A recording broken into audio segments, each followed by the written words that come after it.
الله أكبر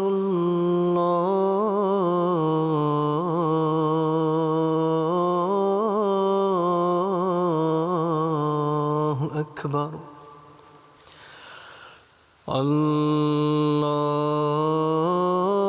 الله أكبر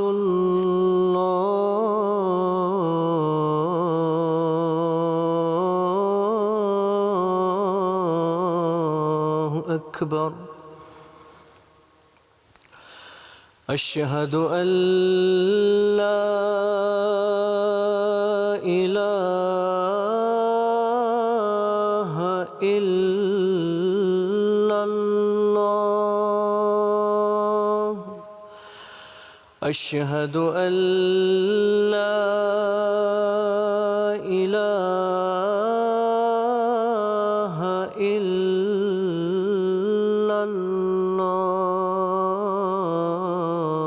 الله أشهد أن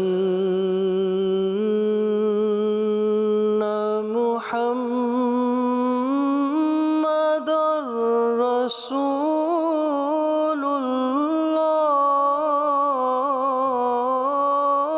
الله أشهد أن محمدًا رسول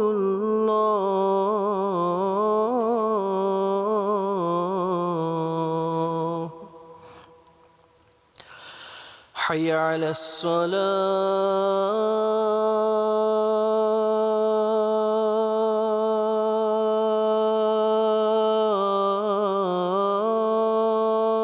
الصلاة حي على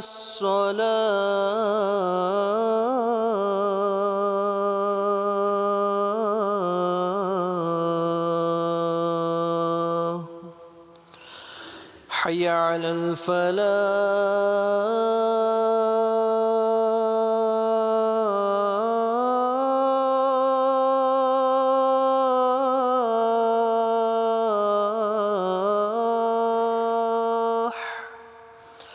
حي على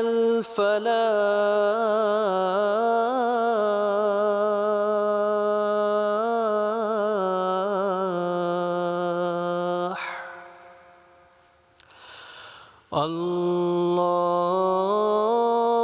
الله أكبر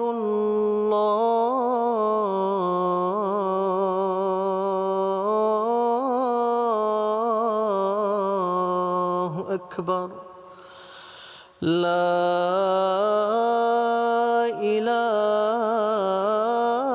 إله إلا الله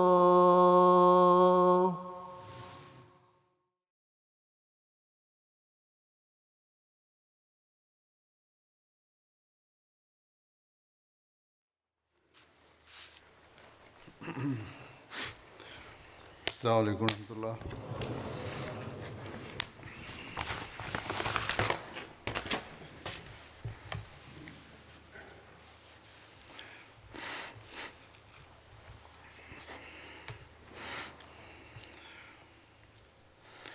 أشهد أن لا إله إلا الله وحده لا شريك له وأشهد أن محمدًا عبده ورسوله أما بعد فأعوذ بالله من الشيطان الرجيم بسم الله الرحمن الرحيم الحمد لله رب العالمين الرحمن الرحيم مالك يوم الدين إياك نعبد وإياك نستعين اهدنا الصراط المستقيم صراط الذين أنعمت عليهم غير المغضوب عليهم ولا الضالين.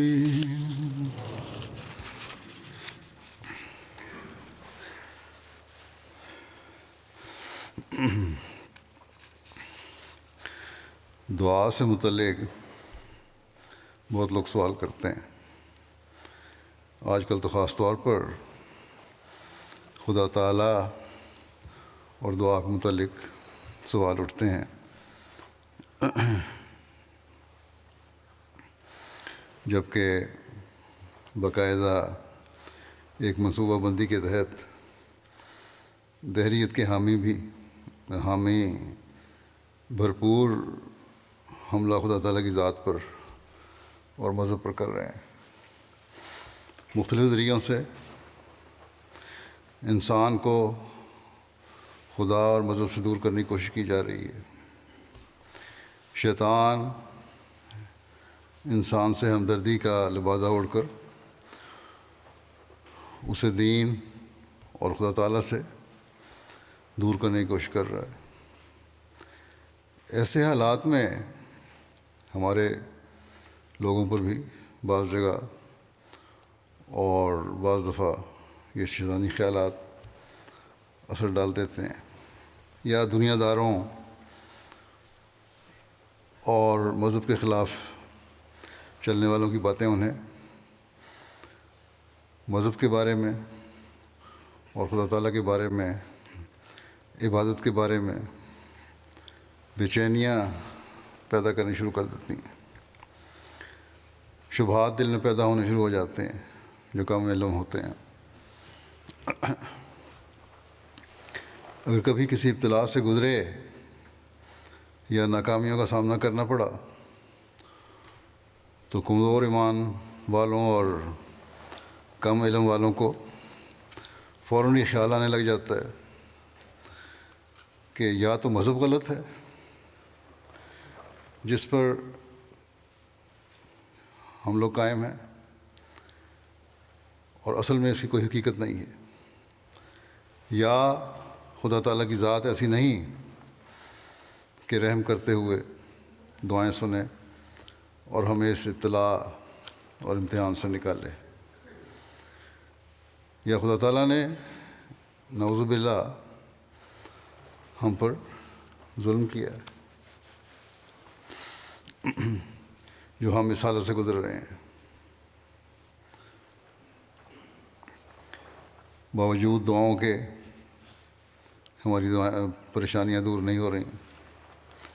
غرض کہ اس قسم کے بہت سے سوال بعض ذہنوں میں اٹھتے ہیں، خاص طور پر ان کے جن کی نظر صرف دنیاوی چیزوں پر رہتی ہے. بعض لوگ مجھے بھی لکھ دیتے ہیں یا اپنے حالات بتاتے ہوئے سوال پوچھ رہے ہوتے ہیں، تو لگ رہا ہوتا ہے کہ ان کے دلوں میں اللہ تعالیٰ کی ذات پر وہ ایمان نہیں جو ہونا چاہیے، اور جس ماحول میں وہ رہ رہے ہیں اس میں رہتے ہوئے ذرا سا بھی ابتلا ان پر آئے تو منفی سوچیں پیدا ہو جاتی ہیں یا شکوک سر ابھارنے لگ جاتے ہیں.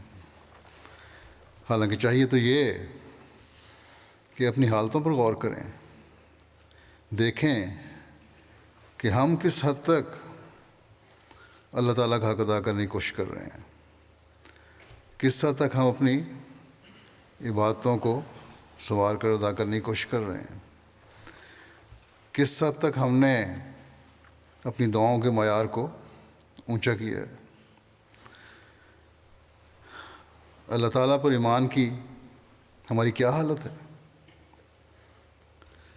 بہرحال آج میں دعا کے مضمون کو حضرت مسیح موعود علیہ السلام کی ارشاد کی روشنی میں بیان کروں گا. حضرت مسیح موعود علیہ السلام کی تحریرات اور ارشادات میں اس بارے میں بہت کچھ ہمیں نظر آتا ہے، لٹریچر میں موجود ہے. بہرحال چند باتیں بیان کروں گا جس سے دعا کی حقیقت اس کے آداب، ہماری ذمہ داری، اس کی ضرورت اور اللہ تعالیٰ پر یقین کے بارے میں کچھ وضاحت ہوتی ہے، بلکہ وضاحت یقینی طور پہ ہوتی ہے۔ اس طرح توجہ دلاتے ہوئے کہ ہمیں اچھے حالات میں بھی اللہ تعالیٰ کی عبادت اور دعاؤں کی طرف توجہ رکھنی چاہیے، تاکہ مشکلات میں بھی ہماری دعائیں سنی جائیں۔ حضرت اقدس مسیح موعود علیہ السلام فرماتے ہیں کہ اللہ کا رحم ہے اس شخص پر جو امن کی حالت میں اسی طرح ڈرتا ہے جس طرح کسی مصیبت کے وارد ہونے پر ڈرتا ہے۔ جو امن کے وقت خدا تعالیٰ کو نہیں بھلاتا، خدا تعالیٰ اسے مصیبت کے وقت نہیں بھلاتا، اور جو امن کے زمانے کو عیش میں بسر کرتا ہے اور مصیبت کے وقت دعائیں کرنے لگتا ہے تو اس کی دعائیں بھی قبول نہیں ہوتیں۔ جب عذاب الہی کا نزول ہوتا ہے تو توبہ کا دروازہ بند ہو جاتا ہے۔ بس کیا ہی سعید وہ ہے جو عذاب الہی کے نزول سے پیشتر دعا میں مصروف رہتا ہے، صدقات دیتا ہے اور امر الہی کی تعظیم اور خلق اللہ پر شفقت کرتا ہے، اپنے اعمال کو سنوار کر بجا لاتا ہے۔ یہی سعادت کے نشان ہیں۔ فرمایا درخت اپنے پھلوں سے پہچانا جاتا ہے، اسی طرح سعید اور شقی کی شناخت بھی آسان ہوتی ہے۔ بس ایک حقیقی مومن کا یہ کام ہے کہ اپنے اچھے حالات میں خدا تعالیٰ کے حق کو اور اس کی مخلوق کے حق کو کبھی نہ بھولے، اور اگر وہ یہ حق ادا کر رہا ہے تو پھر مشکلات کے دور سے خدا تعالیٰ اسے خود نکالتا ہے، اس کی دعائیں قبول کرتا ہے۔ بس یہ بنیادی نقطہ ہے کہ ہمیں کبھی اپنی عبادتوں اور دعاؤں میں سست نہیں ہونا چاہیے۔ دنیاوی مصروفیات ہمیں اللہ تعالیٰ کے حق ادا کرنے سے محروم کرنے والی نہ ہوں۔ پھر اس بات کی وضاحت فرماتے ہوئے کہ خدا تعالیٰ سے مانگتے وقت کیا حالت ہونی چاہیے اور اس کے کیا آداب ہیں، اور یہ آداب خود اللہ تعالیٰ نے ہمیں کس طرح سکھائے ہیں۔ حضرت مسیح علیہ السلام فرماتے ہیں خدا تعالیٰ سے مانگنے کے واسطے ادب کا ہونا ضروری ہے، اور عقل مند جب کوئی شے بادشاہ سے طلب کرتے ہیں تو ہمیشہ ادب کو مد نظر رکھتے ہیں۔ اسی لیے سورہ فاتحہ میں خدا تعالیٰ نے سکھایا ہے کہ کس طرح مانگا جاوے، اور اس میں سکھایا ہے کہ الحمدللہ رب العالمین، یعنی سب تعریف خدا کو ہی ہے جو رب ہے سارے جہان کا۔ سب سے پہلے اللہ تعالیٰ کی تعریف کرو۔ الرحمن ہے، یعنی بلا مانگے اور سوال کیے دینے والا ہے۔ پھر الرحیم ہے، یعنی انسان کی سچی محنت پر ثمرات حسنہ مرتب کرنے والا ہے۔ سچی محنت یہ غور کرنے والا لفظ ہے۔ رحیم ہے اللہ تعالیٰ، سچی محنت پر پھل عطا فرماتا ہے، اور سچی محنت کے معیار وہ ہیں جو اللہ تعالیٰ نے خود بیان فرمائے ہیں کہ ایک جہاد کرنا پڑتا ہے اللہ تعالیٰ کی راہ میں۔ پھر فرمایا مالک یوم الدین، جزا سزا اسی کے ہاتھ میں ہے، چاہے رکھے چاہے مارے، اور جزا سزا آخرت کی بھی اور اس دنیا کی بھی اس کے ہاتھ میں ہے۔ صرف یہ نہیں کہ آخرت کی جزا سزا، اس دنیا میں بھی جو کام ہوتے ہیں ان کے فیصلے بھی اللہ تعالیٰ کے ہاتھ میں ہیں۔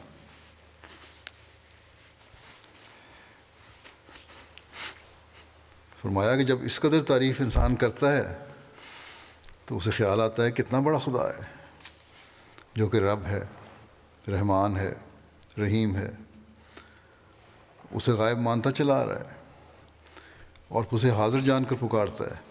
یہ باتیں تو غائب کی ہیں، پھر یہ سمجھتا ہے کہ اللہ تعالیٰ حاضر ہے، اور حاضر جان کر کیا پکارتا ہے؟ ایاک نعبد و ایاک نستعین، کہ اللہ ہم تیری عبادت کرتے ہیں یا ہم عبادت کرنا چاہتے ہیں اور تجھ سے مدد مانگتے ہیں اس کے لیے. اہدنا الصراط المستقیم یعنی ایسی راہ جو کہ بالکل سیدھی ہے، اس میں کسی قسم کی کجی نہیں ہے. ایک راہ اندھوں کی ہوتی ہے کہ محنتیں کر کر کے تھک جاتے ہیں اور نتیجہ کچھ بھی نہیں نکلتا، اور ایک وہ راہ کہ محنت کرنے سے اس پر نتیجہ مرتب ہوتا ہے.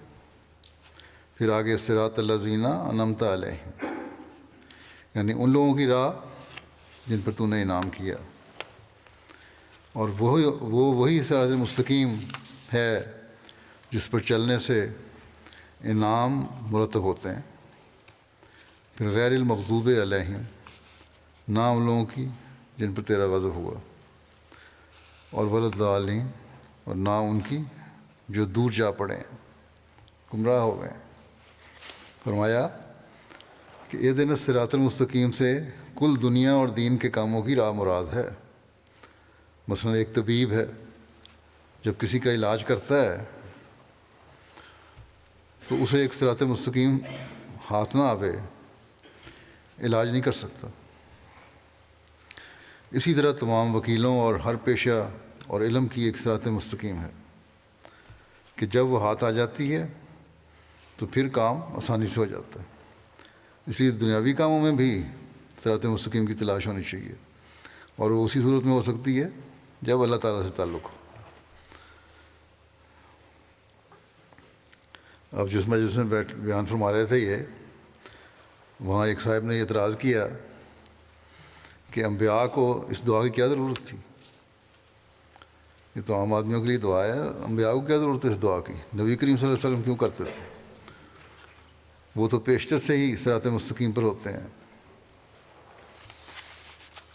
حضرت مسیح علیہ السلام نے فرمایا کہ وہ یہ دعا ترقی مراتب اور درجات کے لیے کرتے ہیں، بلکہ یہ اہدنا الصراط المستقیم تو آخرت میں مومن بھی مانگیں گے، کیونکہ جیسے اللہ تعالیٰ کی کوئی حد نہیں ہے اسی طرح اس کے درجات اور مراتب کی ترقی کی بھی کوئی حد نہیں ہے. بس یہ ہیں وہ آداب جن کو سامنے رکھ کر نماز پڑھی جائے، دعا کی جائے تو انسان ایک ایسی کیفیت میں سے گزرتا ہے جہاں اسے خدا تعالیٰ کا قرب اور اپنی حاجات بیان کرنے کا صحیح ادراک حاصل ہوتا ہے. پھر دعا اور اس کے آداب کے بارے میں مزید وضاحت فرماتے ہوئے فرماتے ہیں دعا بڑی عجیب چیز ہے، مگر افسوس یہ ہے کہ نہ دعا کرانے والے آداب دعا سے واقف ہیں اور نہ اس زمانے میں دعا کرنے والے ان طریقوں سے واقف ہیں جو قبولیت دعا کے ہوتے ہیں. بلکہ اصل تو یہ ہے کہ دعا کی حقیقت ہی سے بالکل اجنبیت ہو گئی ہے. بعض ایسے ہیں جو سرے سے منکر ہیں، اور جو دعا کے منکر تو نہیں، مگر ان کی حالت ایسی ہو گئی ہے کہ چونکہ ان کی دعائیں بوجہ آداب دعا سے ناواقفیت کے قبول نہیں ہوتی ہیں، کیونکہ دعا اپنے اصلی معنوں میں دعا ہوتی ہی نہیں. جو مسلم معنی ہیں دعا کے اس طرح دعا نہیں ہوتی، اس لیے قبول نہیں ہوتی. اس لیے وہ منکرین دعا سے بھی گری ہوئی حالت میں ہیں. ایسے لوگ ان کی عملی حالت نے دوسروں کو دیریت کے قریب پہنچا دیا ہے. دعا کے لیے سب سے اول اس امر کی ضرورت ہے کہ دعا کرنے والا کبھی تھک کر مایوس نہ ہو جاوے اور اللہ تعالیٰ پر سوء ظن نہ کر بیٹھے، بدظنی نہ کرے اللہ تعالیٰ پر کہ اب کچھ بھی نہیں ہوگا. بعض اوقات دیکھا گیا ہے کہ اس قدر دعا کی گئی کہ جب مقصد کا شگوفہ سرسبز ہونے کے قریب ہوتا ہے تو دعا کرنے والے تھک گئے ہیں، جس کا نتیجہ ناکامی اور نامرادی ہو گیا ہے. اور اس نامرادی نے یہاں تک برا اثر پہنچایا کہ دعا کی تاثیرات کا انکار شروع ہوا، اور رفتہ رفتہ اس درجے تک نوبت پہنچ جاتی ہے کہ پھر خدا کا بھی انکار کر بیٹھتے ہیں، دہریت غالب آ جاتی ہے، اور کہہ دیتے ہیں کہ اگر خدا ہوتا اور وہ دعاؤں کو قبول کرنے والا ہوتا تو اس قدر عرصہ دراز تک جو دعائیں کی گئیں کیوں قبول نہ ہوئیں؟ مگر ایسا خیال کرنے والا اور ٹھوکر کھانے والا انسان اگر اپنے عدم استقلال اور تلون کو سوچے تو اسے معلوم ہو جائے کہ یہ ساری نامرادیاں اس کی اپنی ہی جلد بازی اور شتاب کاری کا نتیجہ ہے۔ پل آج یہاں کل وہاں، مستقل مزاجی کوئی نہیں، جلد بازی طبیعت میں ہے، تو وہ تو انسان کی اپنی غلطیاں ہیں۔ اگر مستقل مزاجی ہو، جلد بازی نہ ہو، ایمان مضبوط ہو، تو کبھی یہ حالت پیدا ہو ہی نہیں سکتی۔ یہ تو نتیجہ ہے اگر دعا قبول نہیں ہوئی اس جلد بازی کا۔ فرمایا جن پر خدا کی قوتوں اور طاقتوں کے متعلق وزنی اور نامراد کرنے والی مایوسی بڑھ گئی، پس کبھی تھکنا نہیں چاہیے۔ آپ نے دنیاوی مثالوں کے ساتھ دعا کرنے والے کے صبر کی مثال اس طرح دی ہے۔ فرماتے ہیں کہ دیکھو، دعا کی ایسی ہی حالت ہے جیسے ایک ذمہ دار باہر جا کر اپنے کھیت میں ایک بیج بو آتا ہے۔ اب بظاہر تو یہ حالت ہے کہ اس نے اچھے بھلے اناج کو مٹی کے نیچے دبا دیا۔ اس وقت کوئی کیا سمجھ سکتا ہے کہ یہ دانہ ایک عمدہ درخت کی صورت میں نشو و نما پا کر پھل لائے گا؟ باہر کی دنیا اور خود ذمہ دار بھی نہیں دیکھ سکتا کہ یہ دانہ اندر ہی اندر زمین میں ایک پودے کی صورت اختیار کر رہا ہے، مگر حقیقت یہی ہے کہ تھوڑے دنوں کے بعد وہ دانہ گل کر اندر ہی اندر پودا بننے لگتا ہے اور تیار ہوتا رہتا ہے، یہاں تک کہ اس کا سبزہ اوپر نکل آتا ہے۔ بیج کی یہ خاص خصوصیت ہے، پہلے اس کی جڑیں نکلتی ہیں، جڑیں زمین میں پیوست ہو جاتی ہیں، پھر باہر کونپلیں نکلنی شروع ہوتی ہیں، اور دوسرے لوگ بھی اس کو دیکھ سکتے ہیں۔ اب دیکھو، وہ دانہ جس وقت سے زمین کے نیچے ڈالا گیا، دراصل اسی ساتھ سے وہ پودا بننے کی تیاری کرنے لگ گیا تھا، مگر ظاہر بین نگاہ اس سے کوئی خبر نہیں رکھتی، اور اب جب کہ اس کا سبزہ باہر نکل آیا تو سب نے دیکھ لیا۔ لیکن ایک نادان بچہ اس وقت یہ نہیں سمجھ سکتا کہ اس کو اپنے وقت پر پھل لگے گا۔ اب پودا نکل آیا اور پھل لگنے کا مرحلہ باقی ہے۔ نادان بچہ یہ سمجھے گا کہ اس کو پھل نہیں لگنے سے تو یہ چھوٹا سا ہے، وہ یہ چاہتا ہے کہ کیوں اسی وقت اس کو پھل نہیں لگتا، مگر عقل مند ذمہ دار خوب سمجھتا ہے کہ اس کے پھل کا کون سا موقع ہے۔ وہ صبر سے اس کی نگرانی کرتا اور غور و پرداخت کرتا رہتا ہے، اور اس طرح پر وہ وقت آ جاتا ہے کہ جب اس کو پھل لگتا ہے اور وہ پک بھی جاتا ہے۔ یہی حال دعا کا ہے، اور بعینہ ہی اسی طرح دعا نشو و نما پاتی اور مثمر و ثمرات ہوتی ہے۔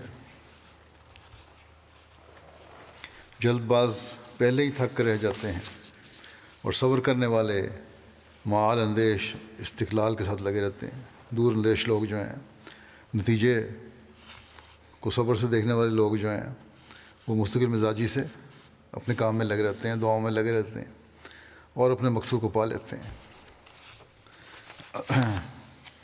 پھر دعا کرنے والے کے صبر کے معیار کو بیان فرماتے ہوئے آپ مزید فرماتے ہیں کہ یہ سچی بات ہے کہ دعا میں بڑے بڑے مراحل اور مراتب ہیں، جن کو ناواقفیت کی وجہ سے دعا کرنے والے اپنے ہاتھ سے محروم ہو جاتے ہیں۔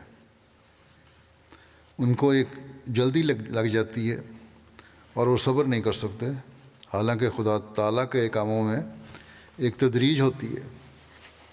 دیکھو، یہ کبھی نہیں ہوتا کہ آج انسان شادی کرے تو کل کو اس کے گھر بچہ پیدا ہو جائے، حالانکہ وہ قادر ہے، جو چاہے کر سکتا ہے، مگر جو قانون اور نظام اس نے مقرر کر دیا ہے وہ ضروری ہے۔ پہلے نباتات کی نشو و نما کی طرح کچھ پتہ ہی نہیں لگتا، پودے بوٹے جس طرح نشو و نما پاتے ہیں پہلے تو کچھ نہیں پتہ لگتا۔ انسان کی یا کسی بھی جانور کی پیدائش کے وقت، اب انسان کی مثال ہے کہ 4 مہینے تک تو کوئی یقینی بات نہیں کہہ سکتا، پھر کچھ حرکت محسوس ہونے لگتی ہے، اور پوری میعاد گزرنے پر بہت بڑی تکالیف برداشت کرنے کے بعد بچہ پیدا ہو جاتا ہے۔ ڈاکٹر بھی اب 12 ہفتے کے بعد اسکین کر کے بتاتے ہیں کچھ۔ تو بچے کا پیدا ہونا باوجود سب ماڈرن ٹیکنالوجی کے صحیح پتہ لگتا ہے ڈاکٹروں کو، اور وہی اس وقت اسکین کرتے ہیں جب 12 ہفتے گزر جاتے ہیں۔ اس زمانے میں جب آپ بیان فرما رہے ہیں اس وقت جتنی ٹیکنالوجی نہیں تھی، لیکن اس کے باوجود ایک قانون قدرت کے بارے میں اپنے وضاحت فرمائی ہے۔ فرمایا کہ بچے کا پیدا ہونا ماں کا بھی ساتھ ہی پیدا ہونا ہوتا ہے۔ پھر جو پیدا ہوتا ہے تو ساتھ ہی یہ نہیں ہے کہ آرام سے پیدا ہو گیا، ماں کا بھی نئے سرے سے پیدا ہونا ہوتا ہے۔ مرد شاید فرمایا کہ مرد شاید ان تکالیف اور مصائب کا اندازہ نہ کر سکیں جو اس مدت حمل کے درمیان عورت کو برداشت کرنی پڑتی ہے، مگر یہ سچی بات ہے کہ عورت کی بھی ایک نئی زندگی ہوتی ہے۔ اب غور کرو کہ اولاد کے لیے پہلے ایک موت خود اس کو قبول کرنی پڑتی ہے، تب کہیں جا کر وہ اس کی خوشی دیکھتی ہے۔ اسی طرح پر دعا کرنے والے کے لیے ضروری ہوتا ہے کہ وہ تلون اور عجلت کو چھوڑ کر ساری تکلیفوں کو برداشت کرتا رہے، جلد بازی نہ کرے، تکلیفوں کو برداشت کرے، دعا میں لگا رہے، اور کبھی بھی یہ وہم نہ کرے کہ دعا قبول نہیں ہوئی۔ آخر آنے والا زمانہ آ جاتا ہے، دعا کے نتیجے کے پیدا ہونے کا وقت پہنچ جاتا ہے، جب کہ گویا مراد کا بچہ پیدا ہوتا ہے۔ دعا کو پہلے ضروری ہے کہ اس مقام اور اس حد تک پہنچاوے جہاں پہنچ کر وہ نتیجہ خیز ثابت ہوتی ہے۔ دعا کو اس معیار تک لے جانا ضروری ہے۔ پہلے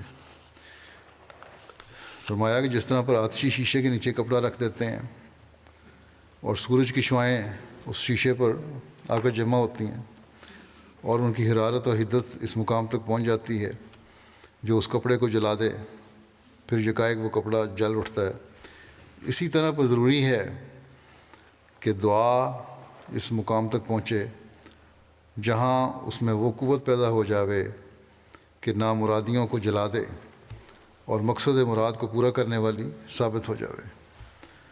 بس ہر دعا کرنے والے کو اپنے جائزے سے خود ہی پتہ چل جائے گا کہ اس نے یہ معیار حاصل کیا ہے یا نہیں۔ اب فرماتے ہیں فارسی کی مثال دیتے ہوئے اس طرح کی، پیدا اس ندارا کہ بلند اس جنابت، کہ پکار سے ظاہر ہے کہ تیری بارگاہ بہت بلند ہے۔ اللہ تعالیٰ کے بارے میں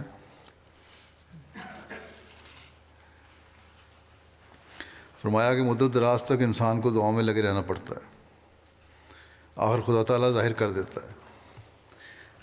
میں نے اپنے تجربے سے دیکھا ہے، اور گزشتہ راست بازوں کا تجربہ بھی اس پر شہادت دیتا ہے، کہ اگر کسی معاملے میں دیر تک خاموشی کرے تو کامیابی کی امید ہوتی ہے کہ دعاؤں کو مزید موقع مل رہا ہے تو اللہ تعالیٰ کامیابی عطا فرمائے گا۔ لیکن جس عمر میں جلدی جواب مل جاتا ہے، اگر کسی نے جواب نامہ ملا ہے تو پھر وہ کام ہونے والا نہیں ہوتا۔ فرمایا کہ عام طور پر ہم دنیا میں دیکھتے ہیں کہ ایک سائل جب کسی کے دروازے پر مانگنے کے لیے جاتا ہے اور نہایت اضطراب اور عاجزی سے مانگتا ہے اور کچھ دیر تک جھٹکیاں کھا کر اپنی جگہ سے نہیں ہلتا، گھر والا اس کو ڈانٹتا ہے، جھٹکیاں دیتا ہے، لیکن وہ اپنی جگہ سے نہیں ہلتا اور سوال کیے جاتا ہے، تو آخر اس کو یعنی گھر والے کو بھی کچھ شرم آئی جاتی ہے، خواہ کتنا ہی بخیل کیوں نہ ہو، پھر بھی کچھ نہ کچھ سائل کو دے ہی دیتا ہے۔ تو کیا دعا کرنے والے کے ایک معمولی سائل جتنا بھی استقلال نہیں ہونا چاہیے؟ خدا تعالیٰ جو کریم ہے اور حیا رکھتا ہے، اور جب دیکھتا ہے کہ اس کا عاجز بندہ ایک عرصے سے اس کے آستانے پر گرا ہوا ہے تو کبھی اس کا انجام بد نہیں کرتا۔ جیسے ایک حاملہ عورت 4-5 ماہ کے بعد کہے کہ اب بچہ پیدا کیوں نہیں ہوتا، اور اس خواہش میں کوئی مثبت دوائی کھا لے تو اس وقت کیا بچہ پیدا ہوگا، ضائع ہو جائے گا بچہ، یا ایک مایوسی بخش حالت میں وہ خود مبتلا ہو جائے گی۔ اسی طرح جو شخص قبل از وقت جلدی کرتا ہے وہ نقصان ہی اٹھاتا ہے، اور نہ نیا نقصان اٹھاتا ہے بلکہ ایمان کو بھی صدمہ پہنچ جاتا ہے۔ بعض ایسی حالت میں دہریہ ہو جاتے ہیں۔ فرماتے ہیں کہ ہمارے گاؤں میں ایک نجار تھا، ترکھان تھا، اس کی عورت بیمار ہوئی اور آخر وہ مر گئی۔ اس نے کہا اگر خدا ہوتا تو میں نے اتنی دعائیں کی تھیں وہ قبول ہو جاتی اور میری عورت نہ مرتی۔ اس طرح پر وہ دہریہ ہو گیا۔ فرمایا لیکن سعید اگر اپنے صدق اور اخلاص سے کام لے تو اس کا ایمان بڑھتا اور سب کچھ ہو بھی جاتا ہے۔ زمین کی دولتیں خدا تعالیٰ کے آگے کیا چیز ہیں، وہ ایک دم میں سب کچھ کر سکتا ہے۔ فرمایا کیا دیکھا نہیں کہ اس نے اس قوم کو جس کو کوئی جانتا بھی نہ تھا بادشاہ بنا دیا۔ عرب کے بدو کیا تھے، لوگ کیا تھے، دنیا میں حکومت کی انہوں نے، اور بڑی بڑی سلطنتوں کو ان کا تابع فرمان بنا دیا اور غلاموں کو بادشاہ بنا دیا۔ انسان اگر تقوی اختیار کرے، خدا تعالیٰ کا ہو جاوے، تو دنیا میں اعلیٰ درجے کی زندگی ہو، مگر شرط یہی ہے کہ صادق اور جواں مرد ہو کر دکھائے، دل متزلزل نہ ہو اور اس میں کوئی آمیزش ریاکاری اور شرک کی نہ ہو۔ ابراہیم علیہ السلام میں وہ کیا بات تھی جس نے ان کو ابو الملت اور ابو الحنفاء قرار دیا، اور خدا تعالیٰ نے اس کو اس قدر عظیم شان برکتیں دیں کہ شمار میں نہیں آ سکتی۔ یہی صدق اور اخلاص تھا۔ دیکھو ابراہیم علیہ السلام نے ایک دعا کی تھی کہ اس کی اولاد میں سے عرب میں ایک نبی ہو، پھر کیا وہ اسی وقت قبول ہو گئی؟ ابراہیم کے بعد ایک عرصے دراز تک کسی کو خیال بھی نہیں آیا کہ اس دعا کا کیا اثر ہوا، لیکن رسول اللہ صلی اللہ علیہ وسلم کی بعثت کی صورت میں وہ دعا پوری ہوئی، اور پھر کس چاند کے ساتھ پوری ہوئی۔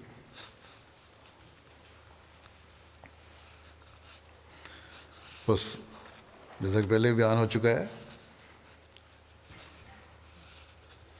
صرف تکلیف میں انسان دعائیں نہ کرے، بلکہ اللہ تعالیٰ نے جب کشائش دی ہو، آسائشیں دی ہوں، تب بھی دعائیں کرتے رہنا چاہیے۔ اس بات کی وضاحت فرماتے ہوئے کہ دعا کی قبولیت کے لیے جسم اور روح کا آپس میں تعلق ہونا چاہیے، اور کیسا تعلق ہونا چاہیے؟ حضرت مسیح علیہ السلام فرماتے ہیں ظاہری نماز اور روزہ اگر اس کے ساتھ اخلاص اور صدق نہ ہو، کوئی خوبی اپنے اندر نہیں رکھتا۔ آئے نمازیں پڑھ لیں، روح نہیں پگھل رہی تو پھر کوئی فائدہ نہیں۔ جوگی اور سنیاسی بھی اپنی جگہ بڑی بڑی ریاستیں کرتے ہیں، اکثر دیکھا جاتا ہے کہ ان میں سے بعض اپنے ہاتھ تک سکھا دیتے ہیں۔ ہاتھ کھڑا کیا اور کھڑا ہی رکھا کئی دن، اور ہاتھ سوکھ جاتا ہے، بڑی بڑی مشقتیں اٹھاتے ہیں اور اپنے آپ کو مشکلات اور مصائب میں ڈالتے ہیں، لیکن کیا یہ تکالیف ان کو کوئی نور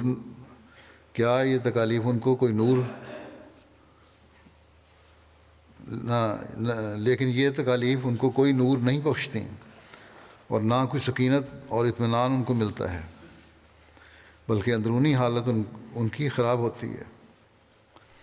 وہ بدنی ریاست کرتے ہیں جس کو اندر سے کم تعلق ہوتا ہے، اور کوئی اثر ان کی روحانیت پر نہیں پڑتا۔ کرتے تو دکھا سکتے ہیں، ظاہری طور پر مشقتیں بھی کر لیتے ہیں، بڑے بڑے فاقے بھی کر لیتے ہیں، تکلیفیں بھی برداشت کر لیتے ہیں، لیکن روحانیت کے نمونے نہیں وہ دکھا سکتے۔ اس لیے قرآن شریف میں اللہ تعالیٰ نے یہ فرمایا ہے کہ لن ینال اللہ لحومها ولا دماؤها ولکن ینالہ التقوی منکم، یعنی اللہ تعالیٰ کو تمہاری قربانیوں کا گوشت اور خون نہیں پہنچتا بلکہ تقوی پہنچتا ہے۔ حقیقت میں خدا تعالیٰ پوسٹ کو پسند نہیں کرتا، بلکہ وہ مغز چاہتا ہے۔ اب سوال یہ ہوتا ہے کہ اگر گوشت اور خون نہیں پہنچتا بلکہ تقویٰ پہنچتا ہے تو پھر قربانی کرنے کی کیا ضرورت ہے؟ اس طرح پر نماز روزہ اگر روح کا ہے تو پھر ظاہر کی کیا ضرورت ہے؟ دل میں بیٹھے بیٹھے نماز پڑھ لی، دعائیں کر لیں، رو لیے، اللہ تعالیٰ کے آگے فریاد کر لی، جس طرح پہلے بار مذاہب میں تھا۔ مختلف نمازوں کی جو حالتیں ہیں، قیام ہے، رکوع ہے، سجدہ ہے، اس کی کیا ضرورت ہے؟ تو فرمایا اس کا جواب یہی ہے کہ یہ بالکل پکی بات ہے کہ جو لوگ جسم سے خدمت لینا چھوڑ دیتے ہیں ان کو روح نہیں مانتی، اور ان میں وہ نیاز مندی اور عبودیت پیدا نہیں ہو سکتی جو اصل مقصد ہے۔ جو صرف جسم سے کام لیتے ہیں اور جو صرف جسم سے کام لیتے ہیں، روح کو اس میں شریک نہیں کرتے، وہ بھی خطرناک غلطی میں مبتلا ہوتے ہیں۔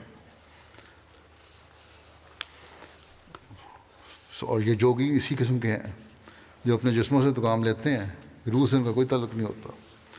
روح اور جسم کا باہم خدا تعالیٰ نے ایک تعلق رکھا ہوا ہے، اور جسم کا اثر روح پر پڑتا ہے۔ مثلا اگر ایک شخص تکلف سے رونا چاہے تو آخر اس کو رونا آ ہی جائے گا، اور ایسا ہی جو تکلف سے ہنسنا چاہے اسے ہنسی آ ہی جائے گی۔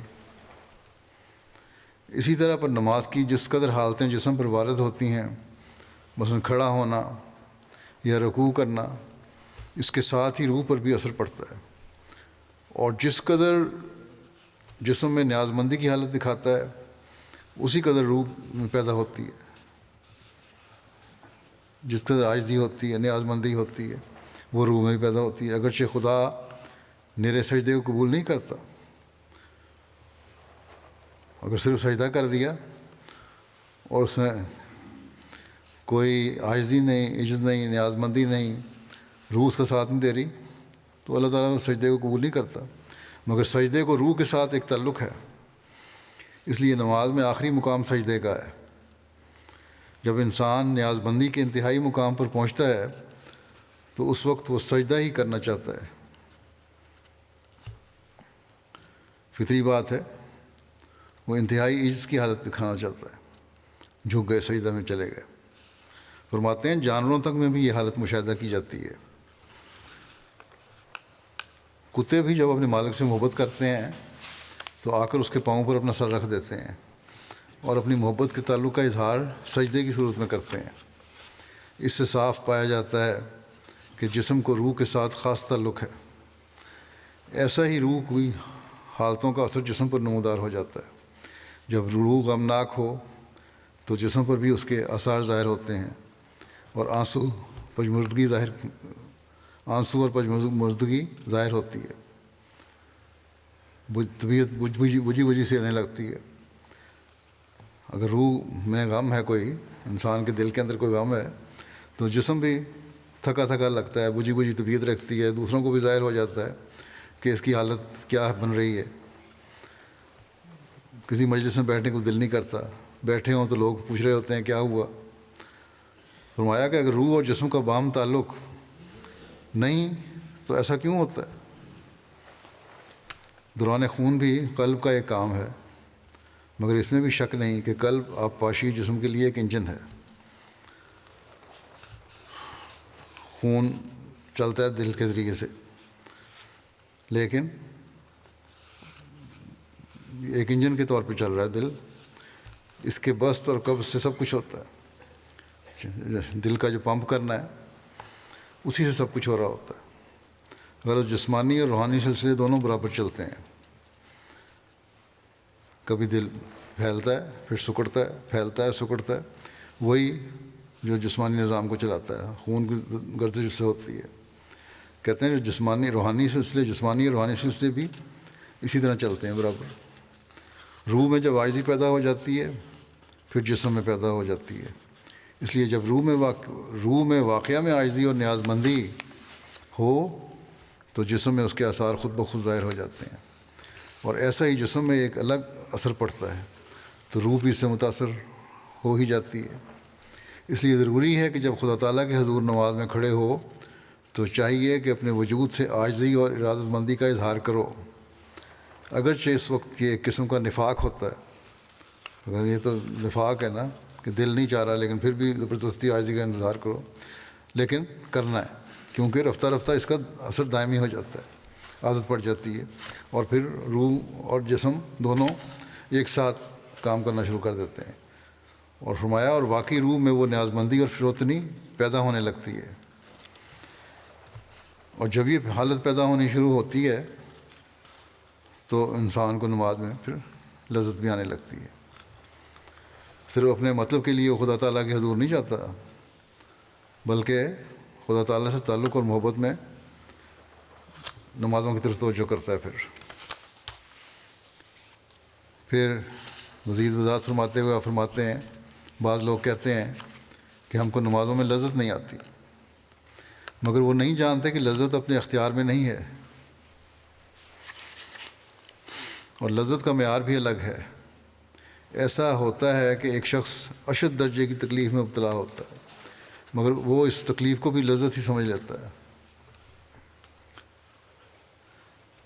اب ان دنوں میں جب یہ بیان فرما رہے تھے، ٹرانسوال میں آزادی کی لڑائی ہو رہی تھی، کہتے ہیں ٹرانسوال میں جو لوگ لڑتے ہیں اس کی مثال دے رہے ہیں آپ، باوجود ہے کہ اس میں جانیں جاتی ہیں اور عورتیں بیوہ اور بچے یتیم ہوتے ہیں، مگر قومی حمیت اور پاسداری ان کو ایک لذت اور سرور کے ساتھ موت کے منہ میں لے جا رہی ہے۔ قوم کے لیے وہ قربانی کر رہے ہیں، ان کی قومی حمیت اور پاسداری موت کے منہ میں خوشی کے ساتھ لے جاتی ہے۔ ادھر قوم ان کی محنتوں اور جانفشانیوں کی قدر کر رہی ہے، جبکہ اغراض قومی متحد ہیں۔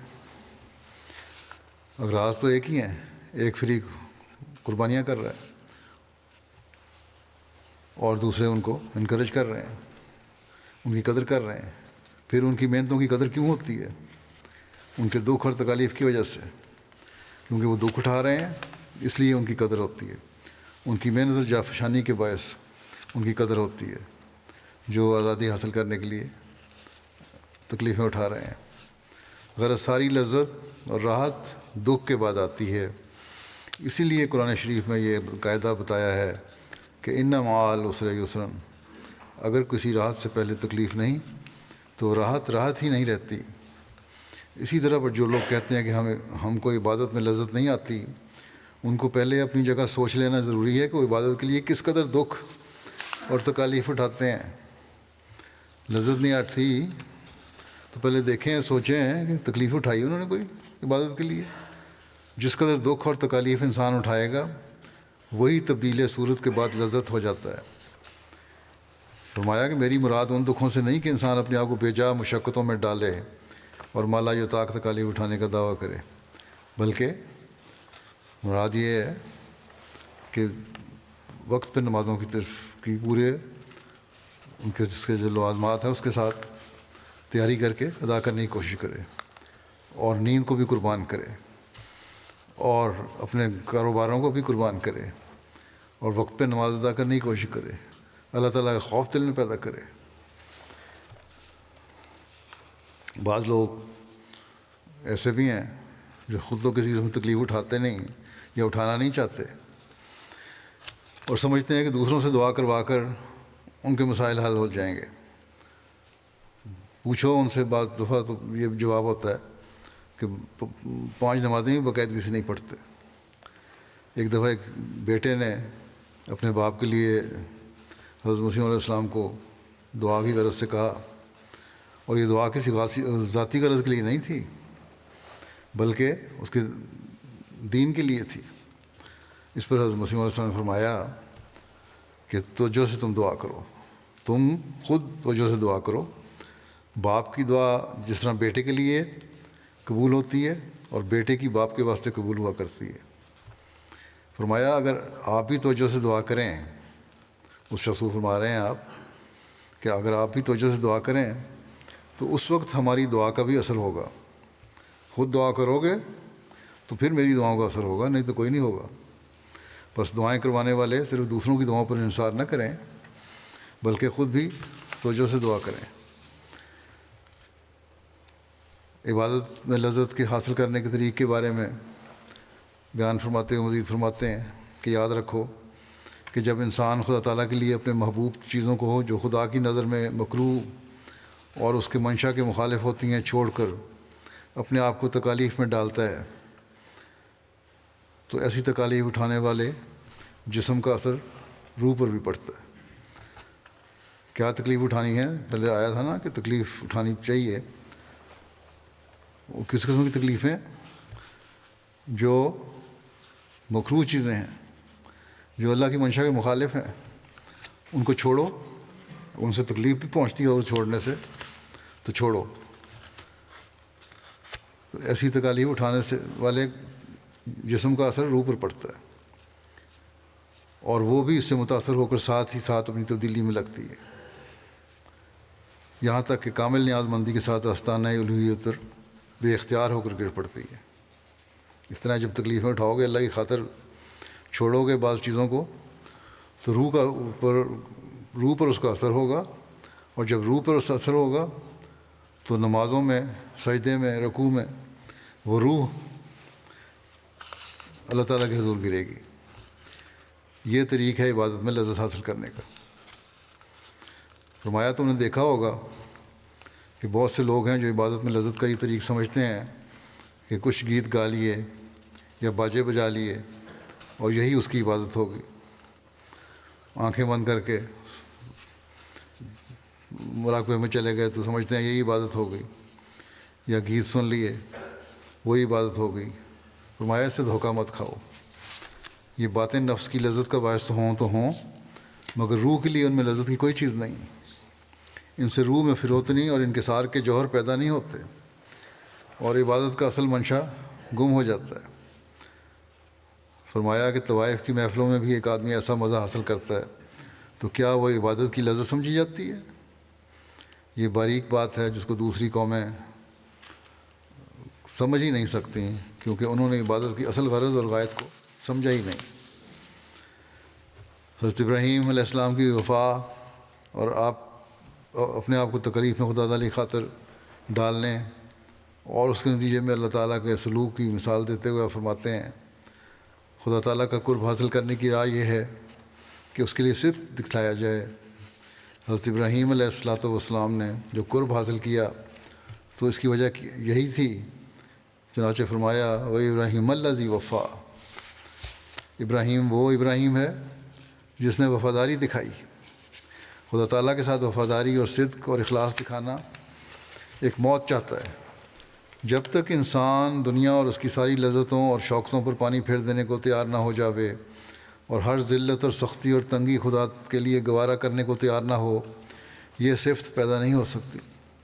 بت پرستی یہی نہیں کہ انسان کسی درخت یا پتھر کی پرستش کرے، بلکہ ہر ایک چیز جو اللہ تعالیٰ کے قرب سے روکتی اور اس پر مقدم ہوتی ہے وہ بت ہے، اور اس قدر بت انسان اپنے اندر رکھتا ہے کہ اس کو پتہ بھی نہیں لگتا کہ میں بت پرستی کر رہا ہوں۔ بس جب تک خالص خدا تعالیٰ ہی کے لیے نہیں ہو جاتا اور اس کی راہ میں ہر مصیبت کی برداشت کرنے کے لیے تیار نہیں ہوتا، صدق اور اخلاص کا رنگ پیدا ہونا مشکل ہے۔ ابراہیم علیہ السلام کو جو یہ خطاب ملا یہ یوں ہی مل گیا تھا؟ نہیں، ابراہیم الذی وفا کی آواز اس وقت آئی جب کہ وہ بیٹے کی قربانی کے لیے تیار ہو گیا۔ اللہ تعالیٰ عمل کو چاہتا اور عمل ہی سے راضی ہوتا ہے اور عمل دکھ سے آتا ہے، لیکن جب انسان خدا تعالیٰ کے لیے دکھ اٹھانے کو تیار ہو جاوے تو خدا تعالیٰ اس کو دکھ میں بھی نہیں ڈالتا۔ دیکھو ابراہیم علیہ السلام نے جب اللہ تعالیٰ کے حکم کی تعمیل کے لیے اپنے بیٹے کو قربان کر دینا چاہا اور پوری تیاری کر لی تو اللہ تعالیٰ نے اس کے بیٹے کو بچا لیا۔ وہ آگ میں ڈالے گئے لیکن آگ میں ان پر کوئی اثر نہ کر سکی۔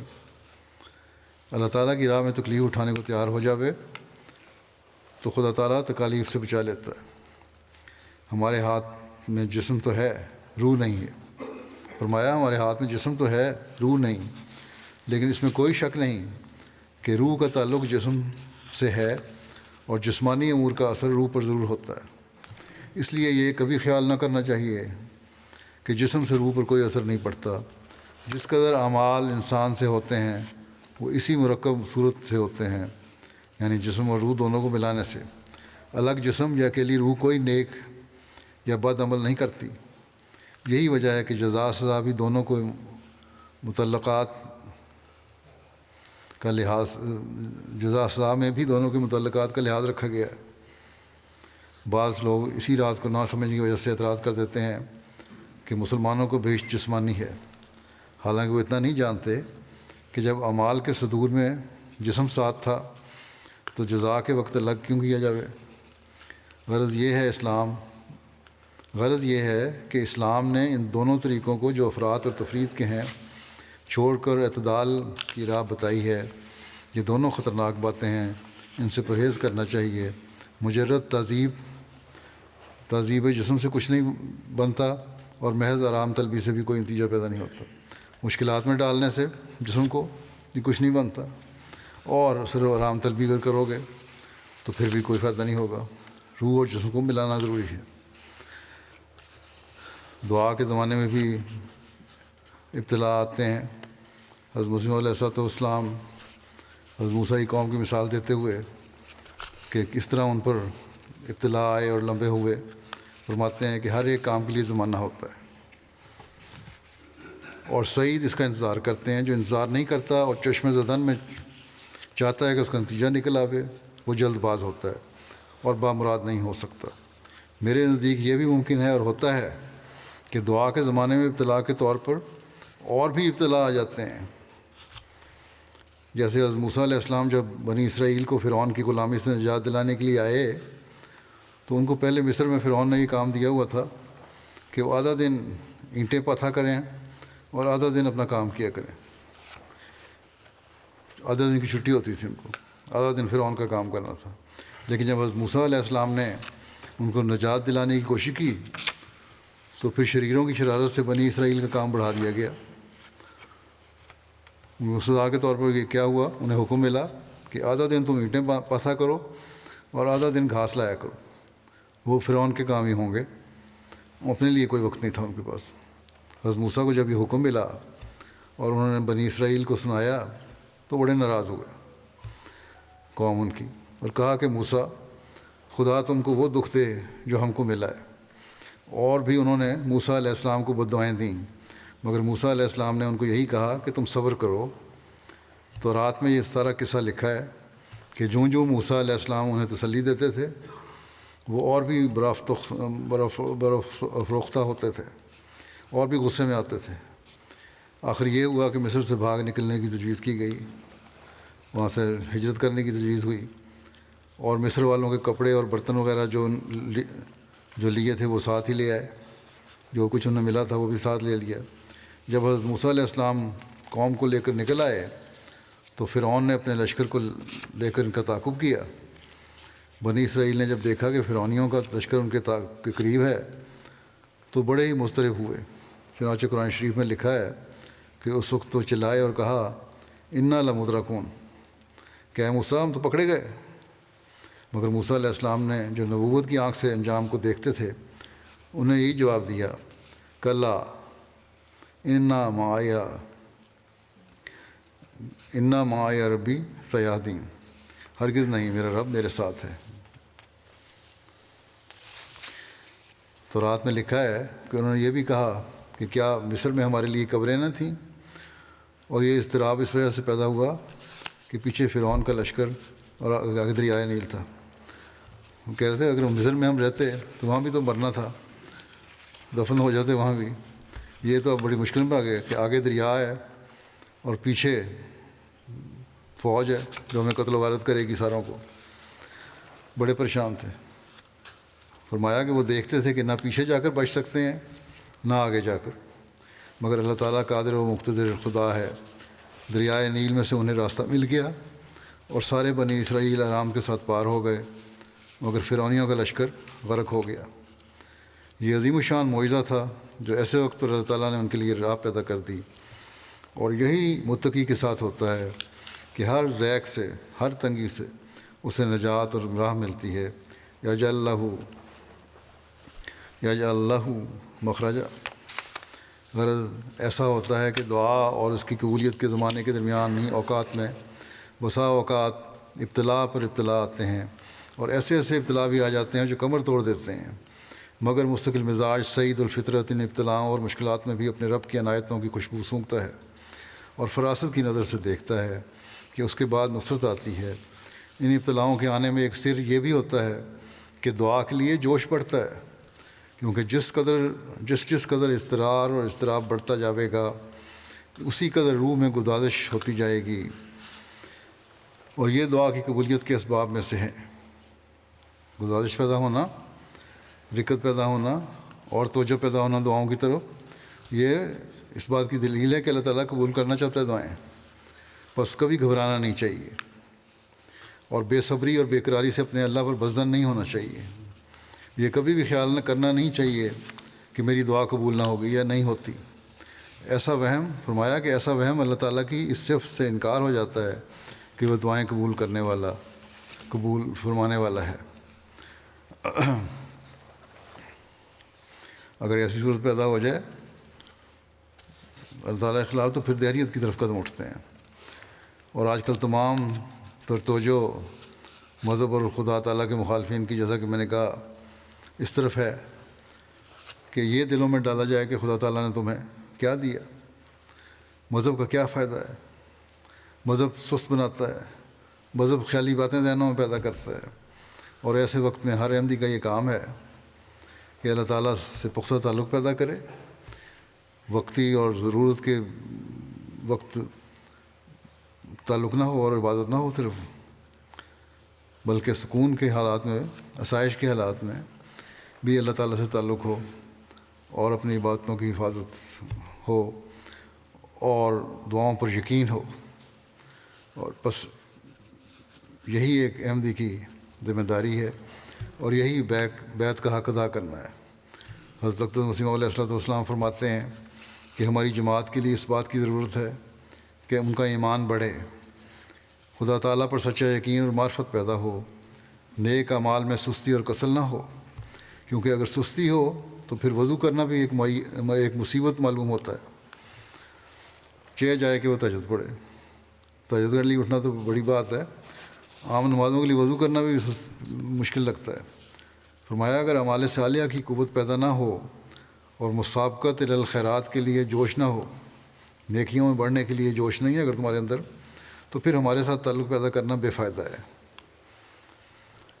بس بڑے فکر کے ساتھ ہمیں اپنا تعلق اللہ تعالیٰ سے بڑھانے کی کوشش کرنی چاہیے، اور جب یہ حقیقی تعلق ہوگا تو دعاؤں کی قبولیت کے نظارے بھی ہم دیکھیں گے۔ اللہ تعالیٰ ہمیں اس کی توفیق بھی عطا فرمائے۔ ان دنوں میں خاص طور پر پاکستان کے احمدیوں کے لیے بہت دعا کریں، وہاں مشکلات زیادہ سے زیادہ پیدا کرنے کی کوشش کی جا رہی ہے احمدیوں کے لیے۔ اسی طرح الجزائر کے احمدیوں کے لیے بھی دعا کریں، وہاں بھی دوبارہ آج کل ان کو وبال آیا ہوا ہے، مشکلات پیدا کر رہے ہیں۔ اللہ تعالیٰ اسی طرح دوسری جگہوں پہ بھی جہاں جہاں احمدیوں کو مشکلات ہیں، اللہ تعالیٰ ہر جگہ ہر احمدی کو محفوظ رکھے، وہ ہر پریشانی سے بچائے اور دشمن کو خائب و خاسر کرے۔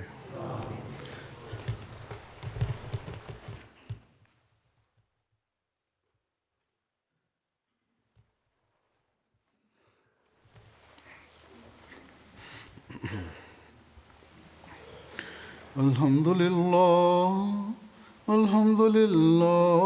نحمده ونستعینه ونستغفره ونؤمن به ونتوکل علیہ ونعوذ باللہ من شرور انفسنا ومن سیئات اعمالنا من يهده الله فلا مضل له ومن يضلل فلا هادي له